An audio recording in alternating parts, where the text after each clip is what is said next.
Muchas gracias. Ante todo, quiero agradecer a la Red de Ambiente y Sostenibilidad y al ingeniero Kiko Sierra y a todo el equipo que lo acompaña. Quiero agradecer a los patrocinantes de esta red y de estos foro chat y por supuesto a ustedes. Hoy estaremos conversando sobre un binomio muy interesante que pareciera obvio su vinculación, pero no siempre es así, como es la economía circular y el desarrollo rural sostenible. Vamos a estar en este sentido conversando sobre algunos referentes teóricos y parte del contexto en el que se debería desarrollar o se está desarrollando esta dupla teórico-práctica, y además vamos a hablar de nuestra respuesta teórica y como profesionales a las demandas que el campo tiene en materia de desarrollo rural, en este caso a través de la economía circular. Por supuesto, aquí uno no pretende descubrir el agua tibia, ¿no? Como decimos en buen venezolano, pero sí hablar de las implicaciones que la economía circular tiene en el contexto real, ¿no?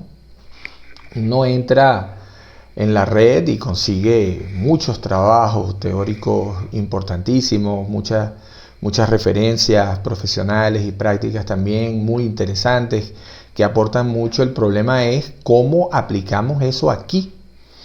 Cómo desarrollamos, por ejemplo, un modelo que encontramos en un PDF fabuloso en el contexto venezolano, donde el gobernador no se habla con el alcalde o el coordinador del Consejo Local de Planificación no se entiende con la gente de las comunas, donde incluso dentro de las mismas gestiones tenemos problemas con una sociedad atomizada, etcétera, ¿no? Entonces, un poco la experiencia que vamos a comentar hoy, el foro chat de hoy, tiene que ver con la aplicación real de estos conceptos teóricos, de estos enfoques teóricos en el marco venezolano y con alguna experiencia latinoamericana. Así que vamos a hablar primero del contexto actual del campo.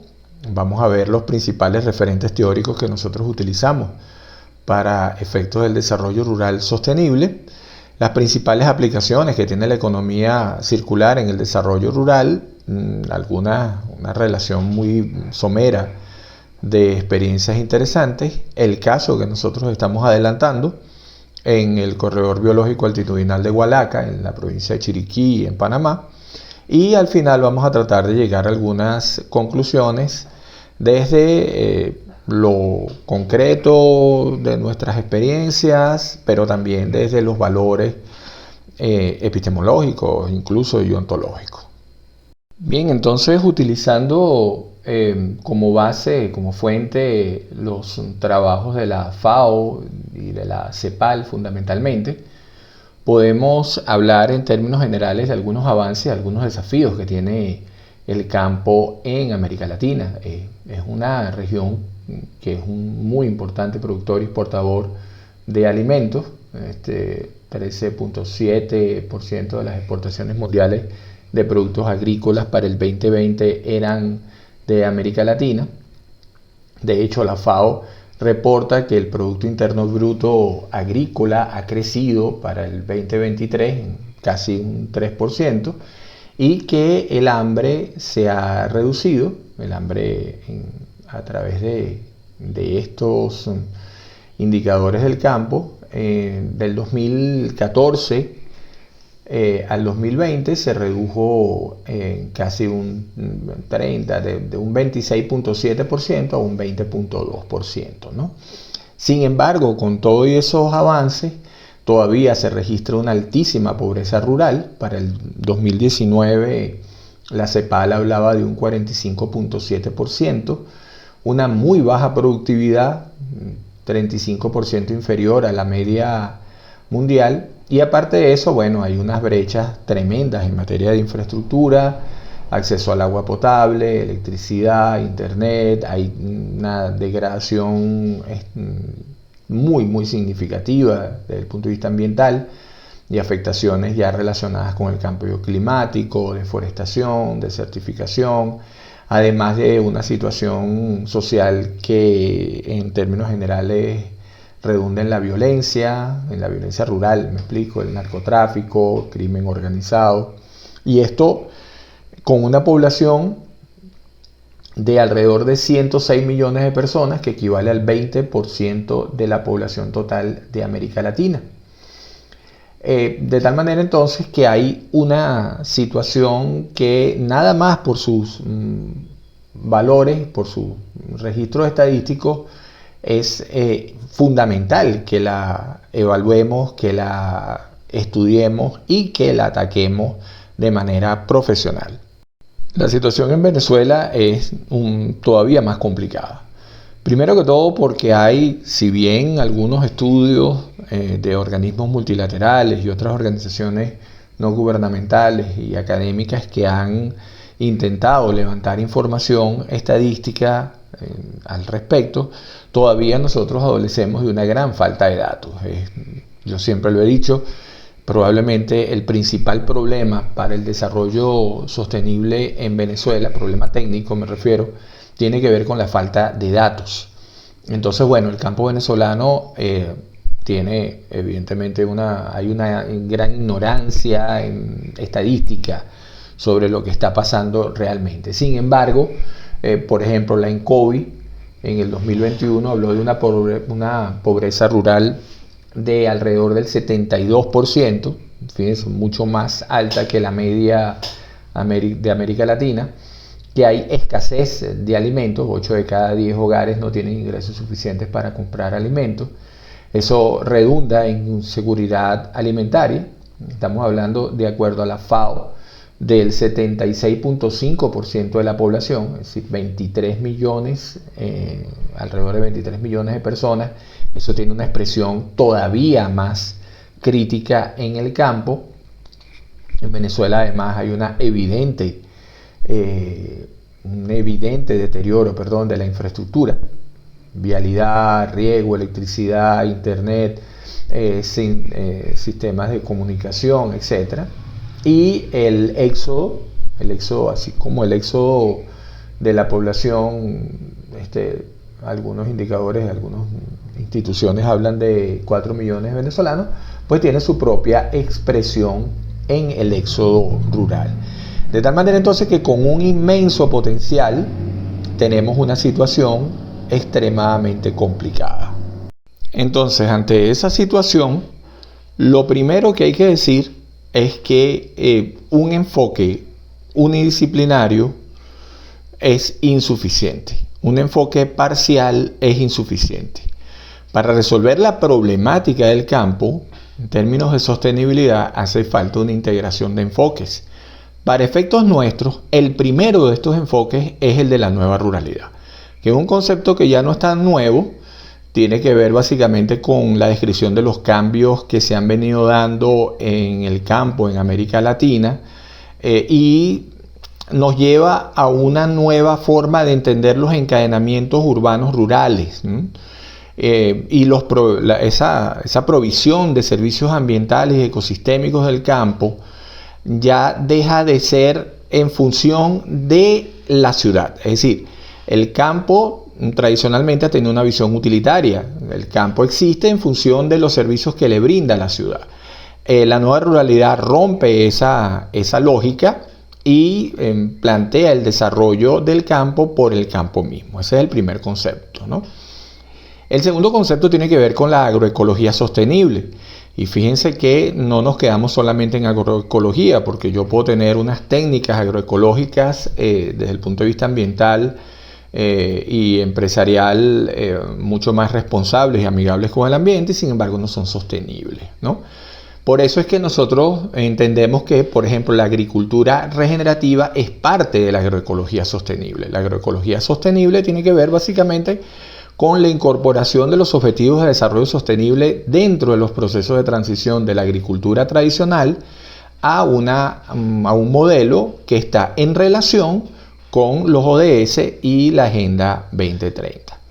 De tercero, Nosotros creemos que sin un proceso de gobernanza inteligente y abierta, participativa, pues es imposible avanzar en un desarrollo rural sostenible. Y bueno, la gobernanza inteligente, ya lo sabemos, un enfoque que incluye para la gestión pública el uso de las tecnologías de la información y la comunicación, ¿no? La innovación tecnológica en función de la eficiencia, que debe venir, por supuesto, acompañada de una participación consciente y comprometida de la sociedad y de las comunidades. Estos tres elementos entonces potencian o posibilitan el desarrollo del modelo de economía circular como eso, un modelo, porque la economía circular no tiene que ver solamente con el reciclaje. Bien, entonces en el campo, la aplicación de un modelo de economía circular, cuando estamos hablando de desarrollo rural sostenible, tiene todo el sentido del mundo, porque de hecho ya nosotros vemos como una realidad cada día más palpable a través de los estudios que vamos adelantando, cómo la inclusión, la aplicación, perdón, de un modelo de economía circular puede obviamente significar un cambio rotundo, ¿no?, en el sistema de consumo y producción en el campo. Y en ese sentido, entonces, por supuesto, posibilita un ciclo de vida de los productos del campo y de los servicios que se brindan en el campo más duradero, mucho más duradero.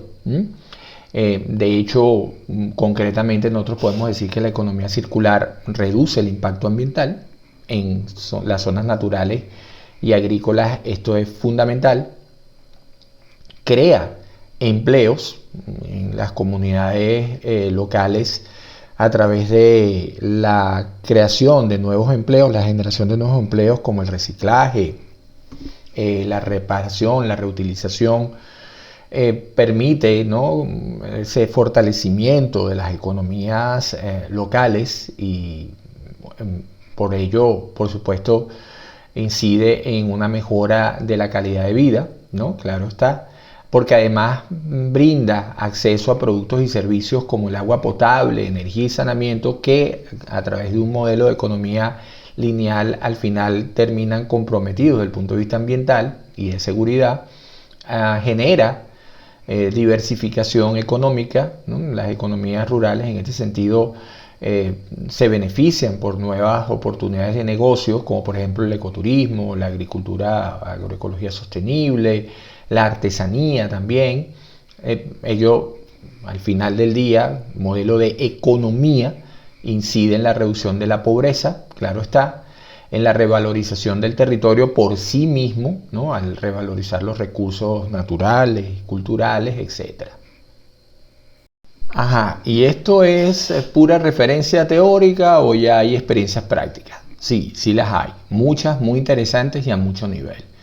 Para empezar, por ejemplo, como experiencias de multilaterales, tenemos a nuestros queridos y no siempre bien ponderados amigos de la CEPAL. Los estructuralistas de la CEPAL han llevado mucho palo desde la derecha y la izquierda, y ellos siguen ahí haciendo su trabajo sobre bases estadísticas, científicas, sistematización de experiencias en el campo, de manera muy interesante. Haciendo estudios para el antecedente del proyecto nuestro, encontramos por parte del Banco Interamericano de Desarrollo el proyecto XPIDER, que trabajaba o promovió y facilitó experiencias piloto de desarrollo rural con enfoque territorial en Honduras, en Ecuador y Bolivia, con elementos ya incipientes de economía circular. Tenemos muy cerca de nuestro proyecto uno que le tenemos el ojo montado, es la cooperativa agroindustrial COPE Victoria. Es una cooperativa agroindustrial en Costa Rica.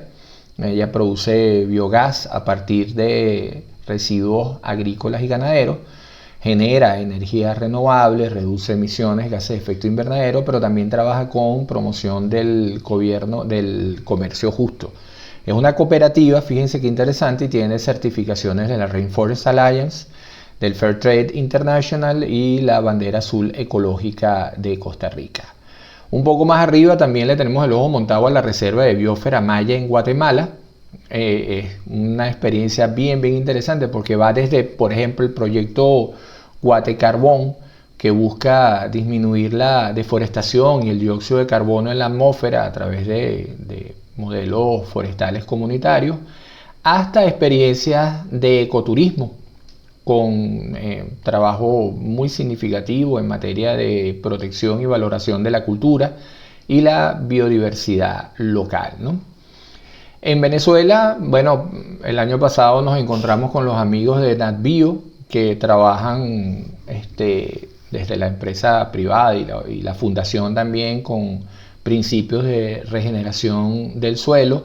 Obviamente hay que mencionar aquí a los amigos de Acción Campesina que tienen más de 30 años trabajando en sus enfoques hacia el desarrollo y la agricultura sostenible en el campo. Más recientemente nos encontramos por aquí, creo que está el amigo, el ingeniero Rafael Bielma, que están impulsando el proyecto a través del bambú guadua y el aprovechamiento sostenible.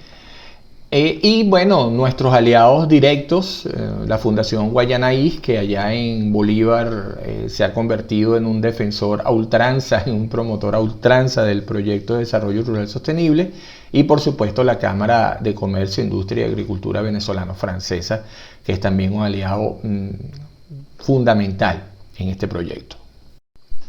Como les decía entonces, nosotros hemos, a través de nuestros estudios y nuestras experiencias, hemos llegado a la conclusión de que para que la economía circular y otros enfoques como los que ya hablamos anteriormente tengan peso, tengan realmente la capacidad de impactar favorablemente el desarrollo rural hacia un futuro sostenible, el modelo tiene que ser un modelo integral. Y eso es lo que nosotros planteamos para el corredor altitudinal de Hualaca, en la provincia de Chiriquí, en Panamá, en alianza con la Universidad Tecnológica Oteima y los amigos de Intel Europa. Creo que por ahí está nuestra querida Janet César.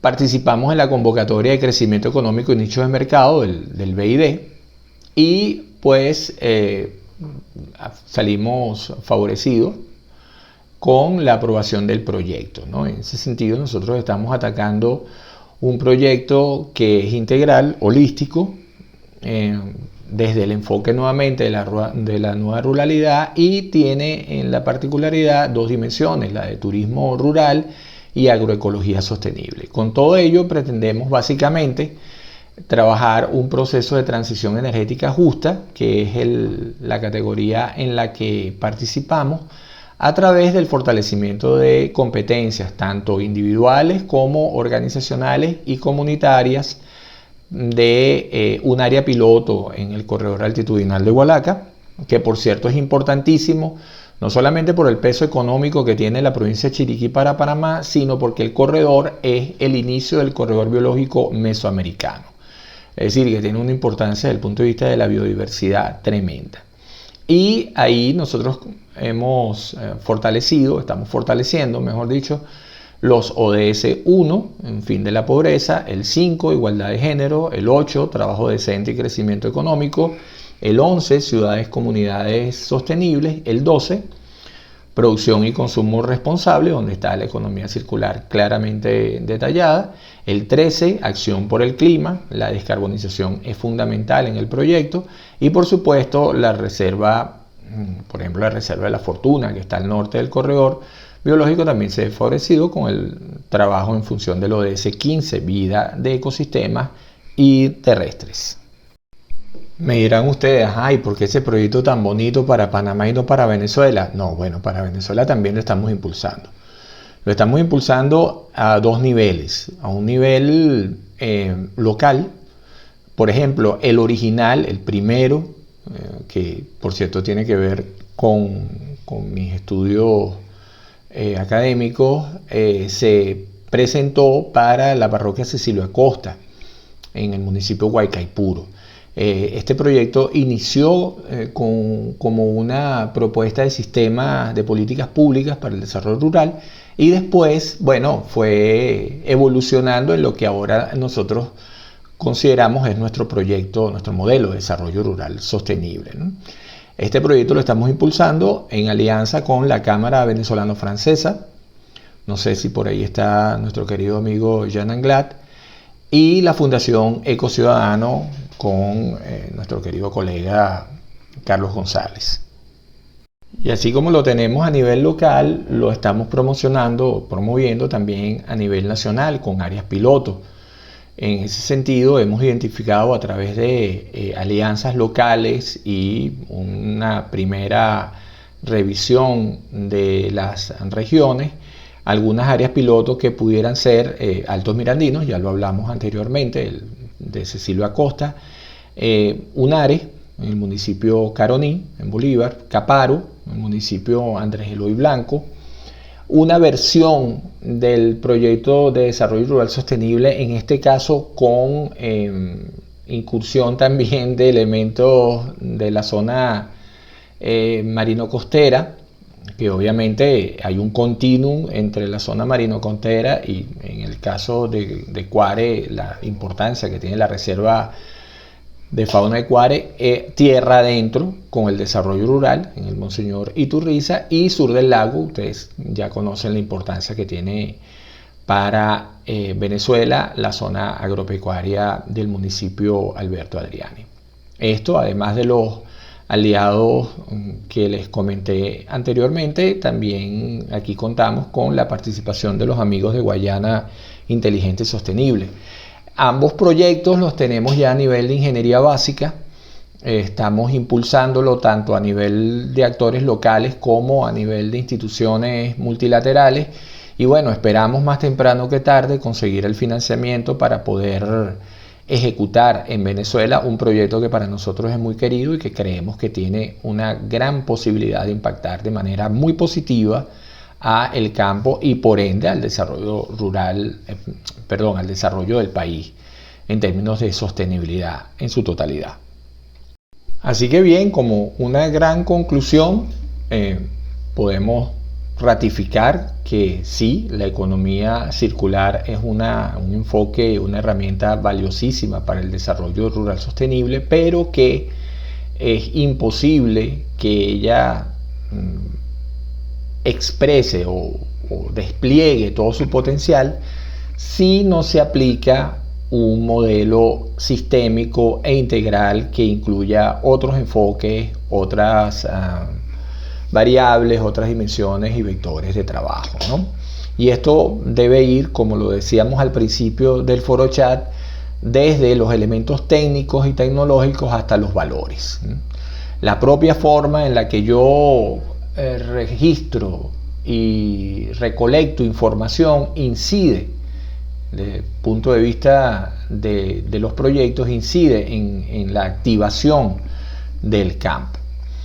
De tal manera que, bueno, nosotros acogemos diferentes documentos, ¿no? Por supuesto, la Agenda 2030 como eje programático, pero además como eje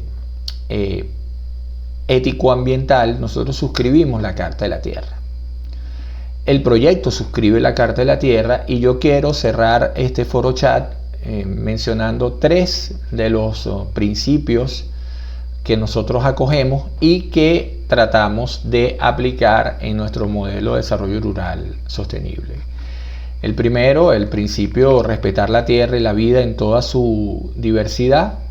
El segundo, proteger y restaurar la integridad de los sistemas ecológicos de la tierra, con especial preocupación por la diversidad biológica y los procesos naturales que sustentan la vida. Este es el principio número 5 de la Carta de la Tierra. Y el principio número 9, erradicar la pobreza como un imperativo ético, social y ambiental. Con esto cierro, queridos amigos y colegas, y quedo atento a sus observaciones, comentarios y preguntas. Muchas gracias.